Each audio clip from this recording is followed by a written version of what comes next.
नमस्ते दोस्तों। आज मैं आप लोगों के साथ एक बहू और बेटी की कहानी साझा करने जा रही हूँ। बेटी बोलती है माँ से, माँ मैं बहुत थक गई हूँ। घर संभालते संभालते यहाँ मेरी थकान किसी को नज़र नहीं आती। कुछ दिन आराम करना चाहती हूँ। सोच रही हूँ कुछ दिनों के लिए अपने मायके आ जाऊँ। आते हुए अपने बच्चे को भी साथ ले आऊँगी। वे वहीं से स्कूल चले जाएंगे।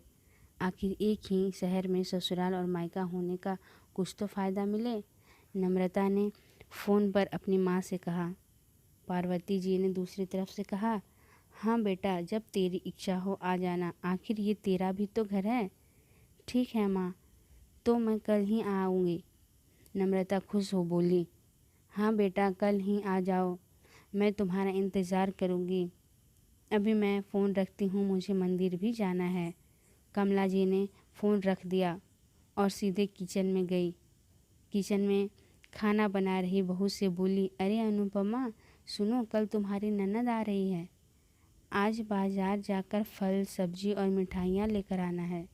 बेचारी मेरी बेटी ससुराल में नौकरों की तरह काम करती है और उस पर कोई ध्यान नहीं देता। यहाँ आएगी, कुछ दिन रहेगी तो उसका मन और तबीयत अच्छे रहेंगे। सास के मुंह से ऐसी बातें सुनकर अनुपमा का चेहरा उतर गया। वह मन ही मन सोचने लगी, काश आपको मेरी थकावट भी नज़र आती। मैं भी दिन रात झाड़ू पोछा, बर्तन, खाना बनाना, मार्केट जाना और हर वह काम करती हूँ जिससे हमारे परिवार वालों को कोई दिक्कत ना हो। काश आप मुझ पर भी ध्यान दे पाती। आपकी बेटी तो जब मन में आता है तब यहाँ आ जाती है, लेकिन मैं साल में एक बार ही अपनी माँ के पास जाती हूँ। तब भी आपको प्रॉब्लम होती है। मैं भी इंसान हूँ, मेरा भी मन है। मुझे भी लगता है अपने माँ के पास जाकर थोड़ा आराम करूँ, सुख दुख की दो चार बातें करूँ, अपना मन हल्का करूँ। भगवान, अब तुम ही कुछ करो ताकि मेरी सास को आंखें खुले और मुझे मेरी थकावट भी नज़र आए। शाम तक भगवान ने जैसे अनुपमा की सुन ली और उसकी ननद का फ़ोन आया। ननद ने अपनी माँ से कहा कि उसकी सास ने उसे मायके आने के लिए मना कर दिया है, इसलिए इस बार वह नहीं आ सकती। पार्वती जी बोली, ऐसे कैसे मना कर दिया? पहले तो कभी वह तुम्हें आने के लिए नहीं रोकती थी, इस बार भला क्या हो गया? लाओ मेरी बात कराओ, उसने, मैं समझाती हूँ। नम्रता ने फ़ोन अपनी माँ सास के पास दिया। पार्वती जी ने कहा, नमस्कार समधन जी, आपसे कुछ कहना था। समधन जी ने कहा, कहिए। दरअसल नम्रता कल त्यौहार है, इसलिए अपने मायके आना चाहती है। अगर आप उसे भेज दे तो अच्छा रहेगा। नम्रता की सास ने कहा, देखिए समधन जी, आपकी बेटी मायके जाकर रहे, इस बात के लिए हमें उससे कभी नहीं रोका और इस बात से हमें कोई प्रॉब्लम है भी नहीं। कुछ दिनों पहले मैं अपने रिश्तेदार की शादी में गई थी। वहाँ आपकी बहू अनुपमा की माताजी से मिलने का मौका मिला। उनसे गपशप करने के दौरान उनकी बातों से पता चला कि अनुपमा को साल में एक ही बार अपने मायके जाने को मिलता है और वह भी बहुत कम समय के लिए। मुझे लगता है कि आपको पहले अनुपमा को उसके मायके भेज देना चाहिए और वह जब मायके होकर आ जाएगी तो मैं नम्रता को आपके पास भेज दूंगी। एक बहुत ज़रूरी बात जो मुझे लगता है आपको समझ लेनी चाहिए कि आपको अपनी बहू को भी बेटी की तरह या बेटी से ज़्यादा प्यार देना चाहिए। उसे भी मायके जाने की इच्छा होती है। हो सकता है नम्रता के वहाँ आने से उसकी आव भगत करने के लिए आप उसे उसके मायके नहीं भेजती होंगी, या फिर वह आपसे कुछ कहने में कभी डरती होगी।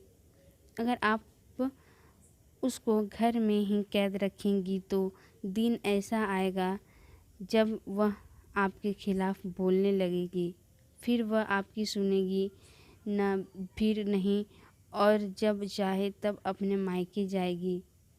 ऐसी परिस्थिति आए, इससे अच्छा है कि आप ही कुछ बदलाव अमल में ले आएं, जिससे आपका रिश्ता और रिश्ते की मिठास खराब ना हो। पार्वती को अपने समधन के हर एक शब्द में सच्चाई नजर आई। उन्हें महसूस हुआ कि उन्होंने अपनी बेटी के प्यार में अंधे होकर कभी भी अपनी बहू के मन का विचार नहीं किया। उन्होंने हमेशा ही अपनी बेटी को अपने बहू से ऊपर रखा।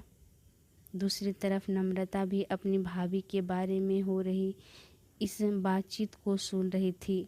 उसने भी रियलाइज़ किया कि वह कभी भी अपनी भाभी के साथ ठीक से बात नहीं करती, और जब जब वह अपने मायके जाती है तो भाभी थोड़ी उदास रहती है। पार्वती जी ने अपनी बहू को बुलाया और उसे कहा कि अनुपमा, कुछ दिनों के लिए नम्रता नहीं आने वाली है, इसलिए पहले तुम अपने मायके हो कर आओ।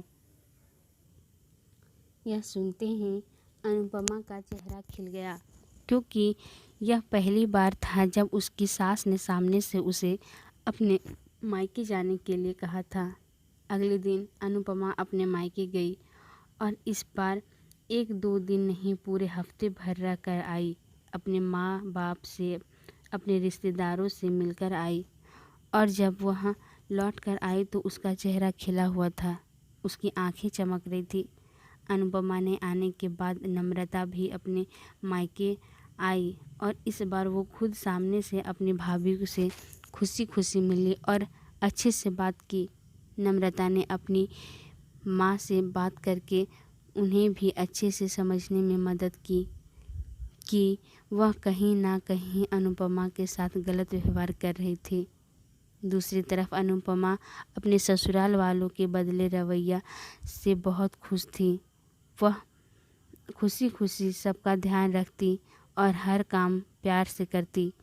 वह ध्यान रखती कि कोई भी ऐसी बात या काम ना करे जिससे घर में तनाव का माहौल पैदा हो। पार्वती जी अपनी बहू को खुद ही समय समय पर मायके भेज दिया करती। एक छोटे से बदलाव ने सास बहू और भाभी ननंद बीच की कड़वाहट को दूर कर दिया और रिश्ते को और भी ज़्यादा मिठास मजबूत कर दिया। धन्यवाद, और मिलते हैं अगली वीडियो में। धन्यवाद।